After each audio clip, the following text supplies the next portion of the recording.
Atos é um relato histórico escrito por Lucas e que tem como finalidade nos falar para que o mundo creia.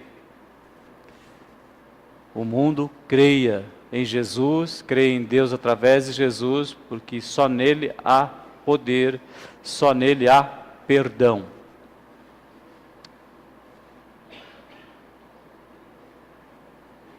Atos 1, de 8 a 11. Mas receberão poder quando o Espírito Santo descer sobre vocês, e serão minhas testemunhas em Jerusalém, em toda a Judéia e Samaria e até os confins da terra. Tendo dito isso, foi elevado às alturas enquanto eles olhavam, e uma nuvem o encobriu da vista deles. E eles ficaram com os olhos fixos no céu enquanto ele subia. De repente surgiram diante deles 2 homens vestidos de branco que lhe disseram: Galileus, por que vocês estão olhando para o céu? Esse mesmo Jesus que dentre vós foi elevado aos céus, voltará da mesma forma como o viram subir.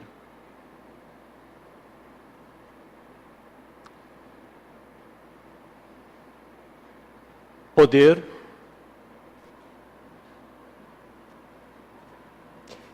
ele veio, e ele voltará. Então, quando você pensa na pessoa de Jesus Cristo, nós vamos relacionar essa pessoa com o quê? Com poder, com força, com aquilo que nós mais precisamos para viver. Ele veio e ele voltará. Senhor nosso Deus e nosso Pai, vivemos uma realidade humana, totalmente dependentes do poder, da energia, da força, mas não só para viver fisicamente, mentalmente, emocionalmente, mas acima de tudo para termos uma vida espiritual com suporte divino. E nós te louvamos porque nesse texto tu nos falas desse poder. Tu nos falas que Jesus veio e que Jesus voltará. E que no poder do Espírito Santo nós possamos estar transmitindo essa notícia para todas as pessoas da terra, começando na nossa família, nossos vizinhos, nossos amigos, aqueles com quem nós trabalhamos, Dracena, São Paulo, Brasil e o mundo, possam ouvir falar de Jesus, para poderem crer em Deus e também receberem poder, perdão, reconciliação, vida eterna. Te agradecemos no nome de Jesus, o nosso Senhor e Salvador. Amém.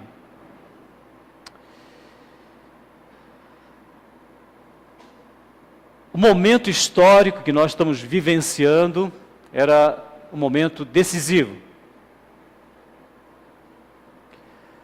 O Império Romano, e aí quando nós falamos em Império Romano, o mundo da época, as pessoas da época estavam extremamente insatisfeitas com a questão política, porque eram escravos de Roma. Socialmente, porque pagavam impostos altíssimos. Espiritualmente, porque não tinham encontrado a verdade. Por isso que no Evangelho de Lucas diz assim: bendito o Senhor Deus de Israel, porque visitou e resgatou o seu povo. Nos levantou salvação poderosa na casa de Davi, seu servo, como falou pela boca dos seus santos profetas, desde o princípio do mundo, para iluminar os que estão assentados em trevas e na sombra da morte, a fim de dirigir os nossos passos pelo caminho da paz. Eram pessoas, eram vidas extremamente carentes. Carentes de poder, para vencer as questões, as vicissitudes da vida. Será que os nossos dias são semelhantes? Se nós olharmos para a realidade do mundo em que vivemos, um dos retratos mais fiéis que nós podemos ter, literário, seria este: por isso o direito se tornou atrás e a justiça se pôs de longe, porque a verdade anda tropeçando pelas ruas e a iniquidade tomando conta, e o que é justo não mais pode entrar nas cidades. Sim, a verdade desfalece e quem se desvia do mal arrisca-se a ser despojado, e o Senhor viu e pareceu-lhe muito mal o que estava acontecendo com esse mundo. Então nós olhamos para a nossa realidade e vemos que a mesma insatisfação, a mesma necessidade que aconteceu nos tempos de Jesus, que aconteceu nos tempos de Noé, e que agora novamente nós estamos vivendo um clima mundial em que um sociólogo da Unicamp, ele diz assim, que a humanidade devia estar indignada diante do que ela está vivendo nos dias de hoje. Miséria, 1 bilhão, 100 milhões de pessoas vivem no mundo com menos de $1 por dia. Segundo a classificação das entidades que cuidam desses aspectos, Banco Mundial, por exemplo, isso aí é vida de extrema miséria, isso em século 21. 1 bilhão 100 milhões. Mais 1 bilhão 700 milhões vive em estado de miséria. Não miséria extrema, miséria. Você sabe quanto é miséria extrema? Menos de $1. O que é $1? Quanto que vale $1? R$2 e... quanto? 2,40?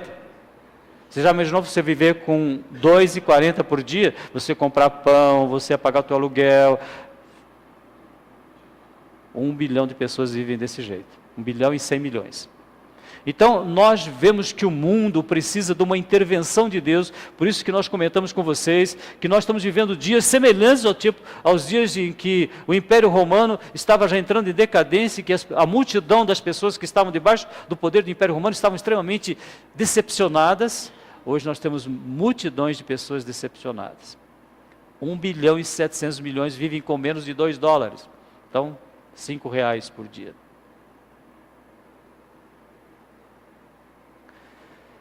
Que mundo que nós vivemos, né? E você sabe que 16% da população brasileira vive em estado de miséria? Aí você olha os números lá do... como é que chama lá? Que mede os impostos? Como é que chama? Impostômetro. Trilhões. E 16% da nossa população vive na miséria. Em qualquer lugar do mundo que você for, nas grandes cidades, Nova York, você vai encontrar grande miséria. Então, por isso que esse sociólogo diz, como é que você pode viver num mundo desse jeito, tão injusto, tão violento? A expectativa é que cada ano, 3, eu ia falar 1.000, mas milhões de meninas vão ser mutiladas por questões religiosas. 3 milhões de meninas, 6 anos, até na faixa de 6 anos, são em torno de 28 países na África que têm isso como preceito religioso. Agora me digam, qual a solução? Como é que nós podemos tirar essas meninas desse ataque violento de um grupo religioso que diz que está fazendo isso em nome da sua religião? O que eles precisam conhecer? Jesus. Só Jesus, nesses 28 países da África, para serem libertos dessa coisa terrível. 3 milhões de meninas por ano sendo violentadas fisicamente por uma questão religiosa. Algumas fazem até em hospital de alto nível, e algumas são feitas a céu aberto. Por isso que nós estamos aqui diante de uma realidade que vamos suplicar para Deus para fazer com que nós acordemos. Porque quando Jesus estava para subir aos céus, o primeiro aspecto importante que ficou colocado é que quando ele morreu, ele ressuscitou, foi o poder do Espírito Santo que fez com que ele ressuscitasse, e através desse poder, ele fez com que eu e você pudéssemos ser libertados de uma escravidão que é a morte espiritual. E que quem tem o domínio da morte espiritual? Quem? Segundo a palavra de Deus? O diabo. Ele tem poder da morte espiritual. Mas da vida só Jesus. Só Jesus. Só Jesus pode dar vida. Então, por isso que as portas do inferno não vão ficar trancadas. Porque quando Jesus ressuscitou, ele venceu o fato de eu e você, ao partirmos daqui, podemos ir para o céu sem mérito, sem esforço algum da nossa parte, porque pela graça nós somos salvos. Por isso que nós vemos nesse texto a primeira informação definitiva, decisiva para nós, é que em Jesus há poder. Hoje de manhã nós vimos, né? Qual foi o capítulo que nós estudamos hoje de manhã? Marcos, capítulo 9. Existe alguma coisa impossível para o que crê? O que Jesus respondeu para um pai que estava tremendamente aflito pelo que ele estava passando com seu filho desde a infância? Tudo é possível àquele que crê. Então, quando nós lemos esse texto de hoje, a primeira informação que nos chama a atenção quando nós olhamos para Jesus é que você tem poder. Nós vimos isso domingo passado. Com Jesus não há apagão, né? Então, poder. Se existe poder, nós sabemos que existe solução para o ser humano. E se existe poder hoje, é porque nós temos alguém que fala de nós com o Pai. Alguém que intercede por mim e por você. Na carta aos Romanos diz assim: quem é que condena?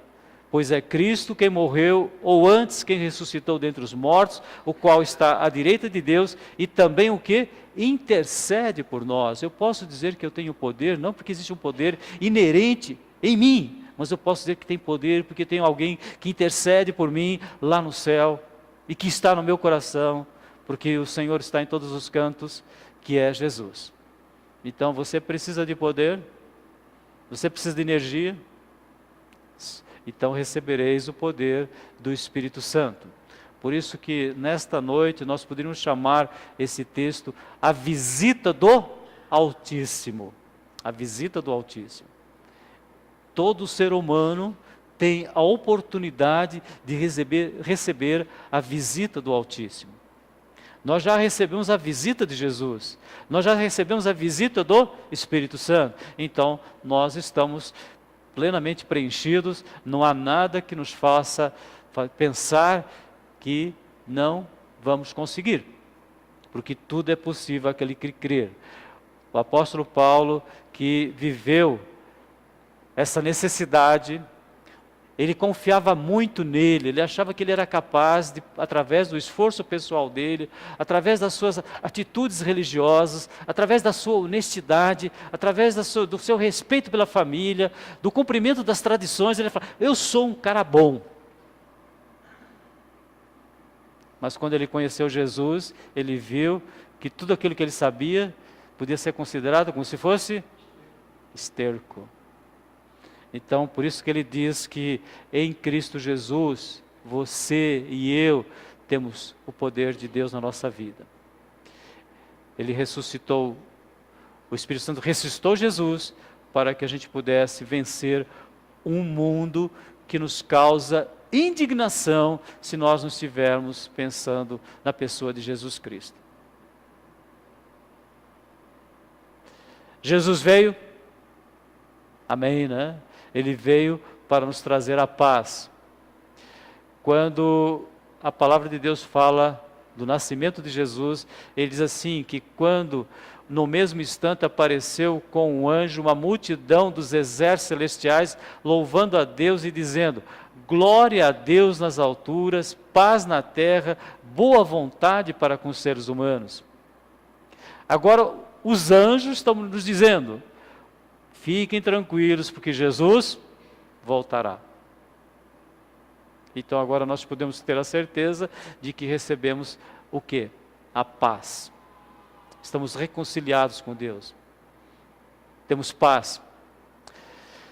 Que coisa boa ter paz, não é? Que coisa boa é você falar assim, eu sei que Jesus morreu por causa dos meus pecados, por isso eu estou em paz. Eu não preciso carregar nenhuma culpa.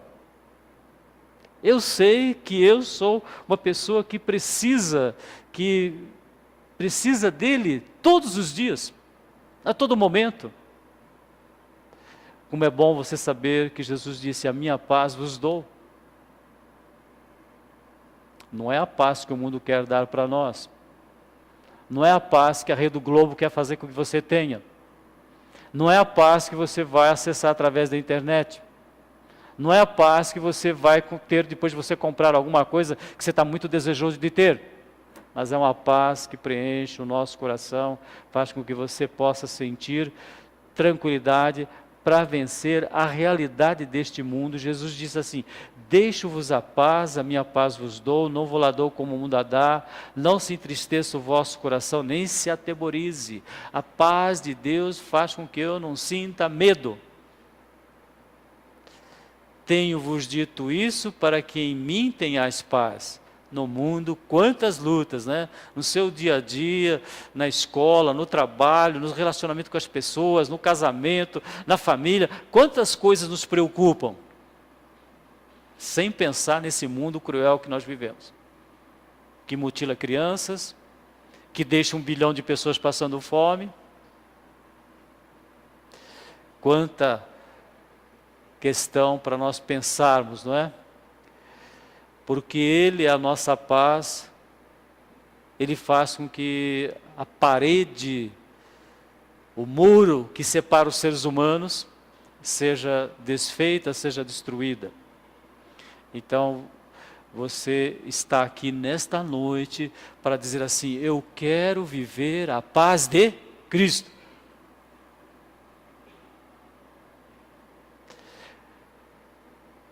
Ele voltará?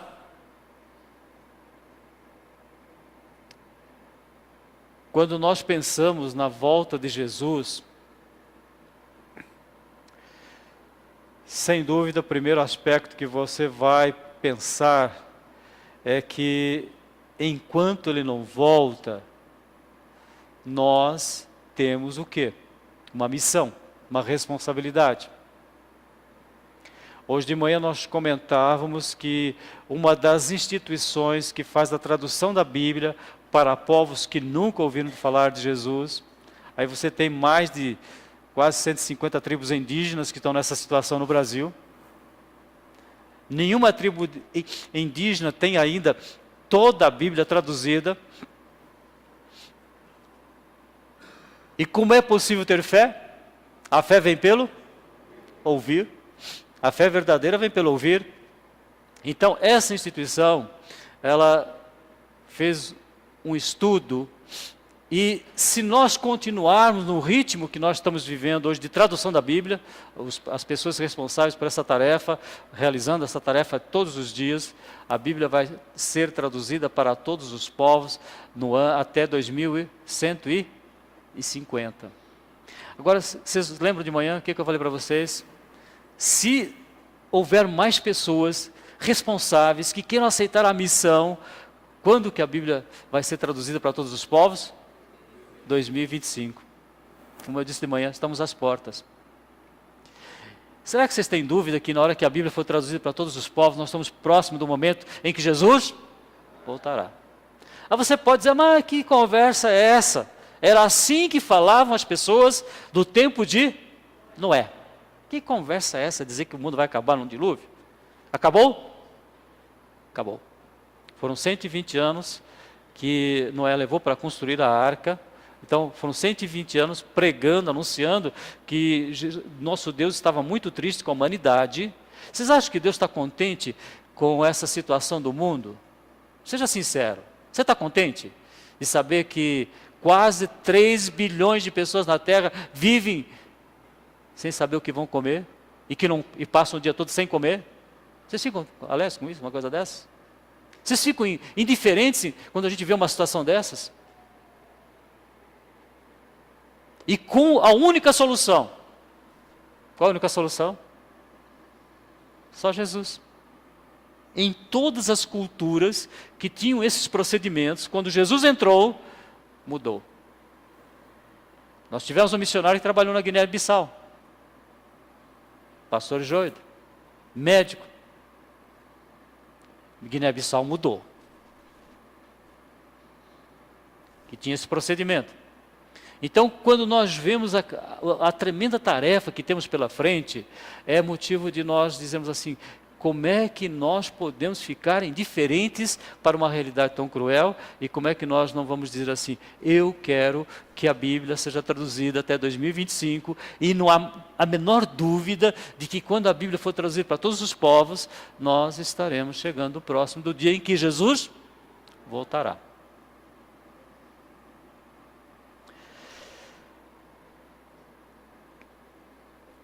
Eles ficaram com os olhos fixos no céu enquanto ele subia. De repente surgiram diante deles 2 homens vestidos de branco que lhe disseram, Galileus, por que vocês estão olhando para o céu? Esse mesmo Jesus que dentre vós foi elevado aos céus, voltará da mesma forma como o viram subir. Irmãos, não existe nada mais importante para nós pesquisarmos, para nós estudarmos, para nós conhecermos, que não seja a volta de Jesus. Você fala, e a minha profissão? Sim, você tem que ser um bom profissional. Você tem que se capacitar, você tem que se reciclar. Mas não existe nada que recicle tanto a gente que não seja saber que Jesus voltará. E a gente passa às vezes um dia sem lembrar que Jesus vai voltar, né? Você entra no corre-corre da vida e você fala, mas e agora? Jesus voltará. Então, os discípulos, vendo Jesus subir, ficaram olhando, e os anjos disseram, olha, parem de olhar, porque Jesus vai voltar, então vocês vão fazer aquilo que ele disse. Recebereis o poder do Espírito Santo que há de vir sobre vós, e ser-me-eis testemunhas em Jerusalém, Dracena, Judéia, Estado de São Paulo, Brasil e o mundo. Então, como é bom que eu e você continuemos a nossa vida, trabalhando, correndo atrás das questões dessa existência, mas em que em nenhum momento nós possamos esquecer que a nossa cidade está nos céus. A nossa cidade está nos céus, donde também esperamos o Salvador, o Senhor Jesus Cristo, que transformará o nosso corpo abatido para ser conforme o corpo glorioso, segundo o seu eficaz poder de sujeitar todas as coisas, a si mesmo. Então, é uma semana para que cada um de nós possa refletir que a ressurreição de Cristo nos fala de poder, a ressurreição de Cristo obrigatoriamente nos fala que Ele veio, mas que Ele voltará. Os coríntios receberam uma informação que é tão importante para nós, quando Paulo escreve e diz assim, o Espírito Santo, portanto, eis que vos digo um mistério. Na verdade, nem todos dormiremos, mas todos seremos transformados. Porque creio que alguns de vocês vão chegar a 2025, não vão? Quem sabe, muitos de nós aqui. E em 2025, não estamos profetizando que Jesus voltará. Não vão dizer por aí que o pastor falou uma coisa dessa. Mas com certeza nós estamos vivendo dias em que a expectativa da volta de Jesus, ela está aumentando cada vez mais por aqueles que querem fazer a vontade de Deus. No momento, no abrir e fechar de olhos, diante da última trombeta, último sinal, último aviso, porque a trombeta soará e os mortos ressuscitarão incorruptíveis. E nós, e os que estiverem vivos naquele dia, vão ser transformados. Porque convém que aquilo que é corruptível, o que é corruptível? Que se corrompe, que se deteriora, que deixa de existir. Que aquilo que é corruptível se revista da incorruptibilidade. E aquilo que é mortal se revista da imortalidade. Não sei como é que você pode viver sem ter a certeza de que quando vai chegar um dia que você vai ter que se colocar diante do Senhor e você dizer assim, e agora? Então você precisa de quem? Precisa de Jesus. E nós que já temos essa informação, nós que já temos essa segurança, porque é uma segurança que Deus nos dá, devíamos ser muito mais agradecidos, muito mais agradecidos, e muito mais responsáveis na missão.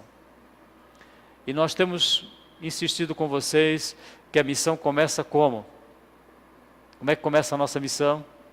Orai ao Senhor da Seara, que mande mais pessoas para traduzir a Bíblia, que mande mais pessoas para trabalhar com povos que... Hoje vocês viram que o nosso diretor executivo responsável por missões, ele está pedindo profissionais que queiram trabalhar, que queiram ir para missões.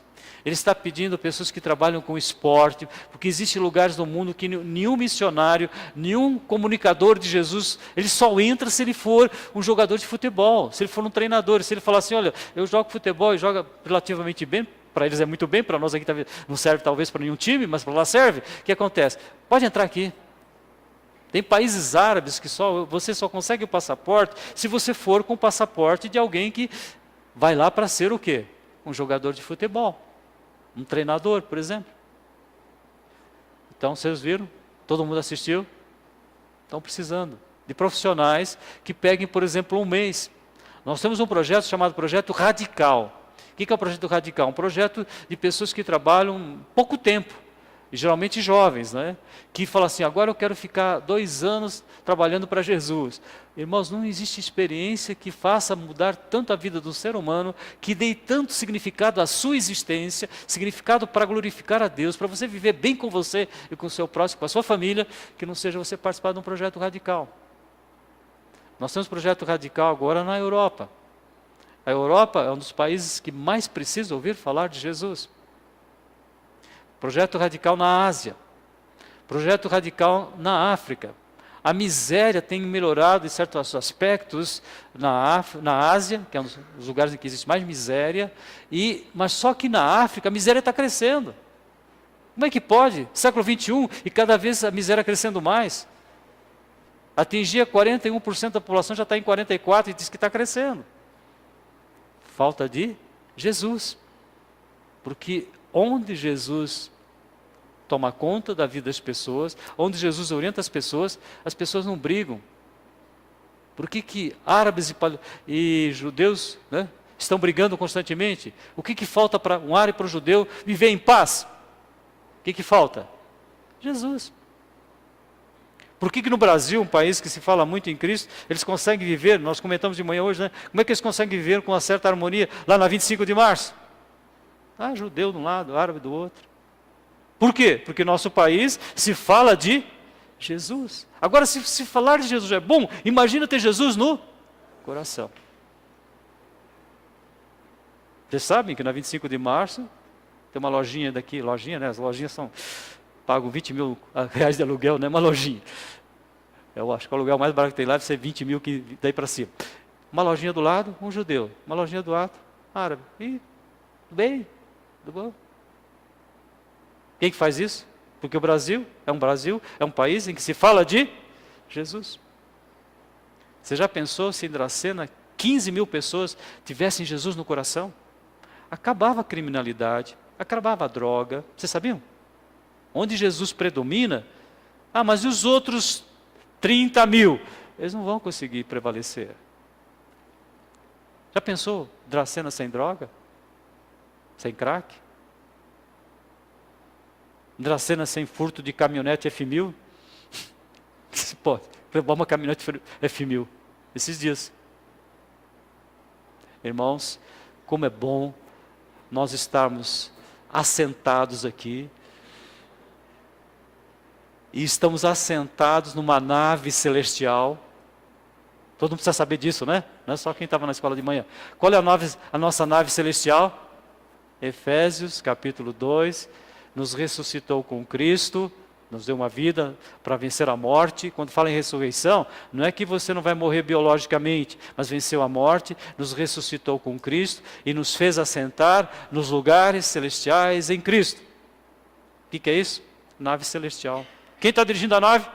Jesus, Espírito Santo. Dracena, fazendo parte dessa nave, através de cada um de vocês, através de mim e vocês. Então, nós nos reunimos nesta noite para dizer assim: Senhor, eu quero fazer essa missão. Eu quero que o mundo creia em Deus, e só existe uma forma de crer em Deus, Jesus. Eu quero que o mundo, enquanto as pessoas estão aqui na terra, tenha menos violência, menos miséria, menos violência com meninas, com mulheres, porque fazem parte de um grupo religioso que dizem que as coisas que não dá nem para falar aqui, absurdas, coisas absurdas. E nós assentados numa nave celestial. Para quê? Para comunicar essa palavra para as pessoas. Então, ore, interceda pelo seu amigo, interceda pelo seu namorado, pela sua esposa, pelo seu esposo, interceda pelas pessoas que moram perto de você. 10 pessoas vão querer estar perto de nós, não porque nós somos bonzinhos, mas porque nós temos uma convivência com Deus. E 15 mil pessoas na cidade, segundo as estatísticas do Espírito Santo, e elas são perfeitas, 1/3 da cidade tem condições de crer em Jesus. Aí você fala, mas e os outros 2/3? Não querem crer. É triste, porque Deus quer que todos se salvem. Nós estamos vendo isso constantemente. Deus quer que todos se salvem. Deus quer que todos venham ao pleno conhecimento da verdade, mas 2/3 não vai querer.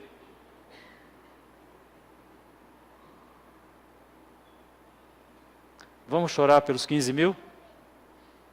Nós temos que chorar pelos 15 mil. 15 mil pessoas nessa cidade, que segundo o que está lá em Zacarias, capítulo, versículo, glória a Deus, né? Então capítulo 13. Pode ser? Certeza que pode. Porque tudo é possível ao que crê.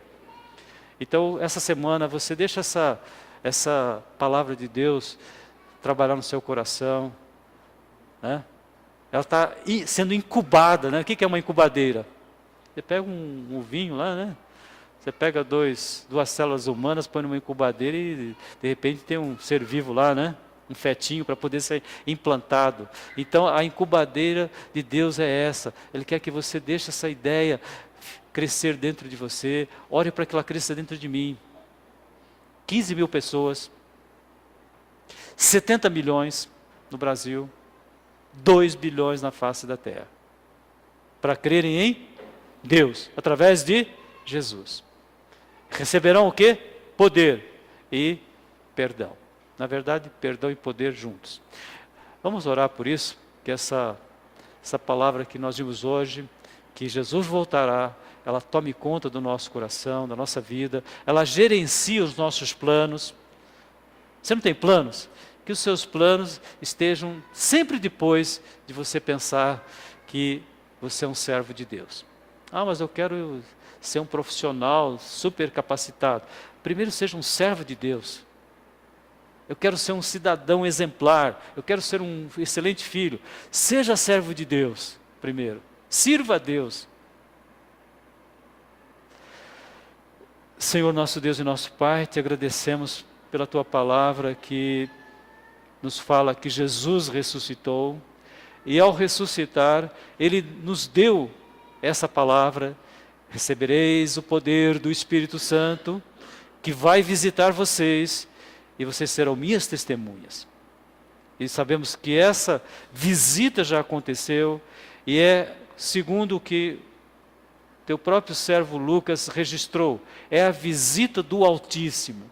É a visita do Deus poderoso, onipotente, que passa a habitar em nós e nos faz assentar nos lugares celestiais em Cristo.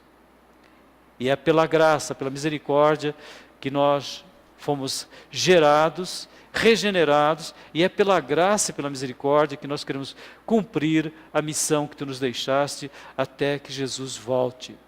É no nome do teu Filho que nós te suplicamos. E mais uma vez, é pelo poder do Espírito Santo que nós queremos viver essa expectativa, esse período até que o teu Filho volte. Abençoa-nos nessa semana, para que nós possamos cumprir a missão. E seja cumprida no poder do Espírito Santo, no nome de Jesus. Amém.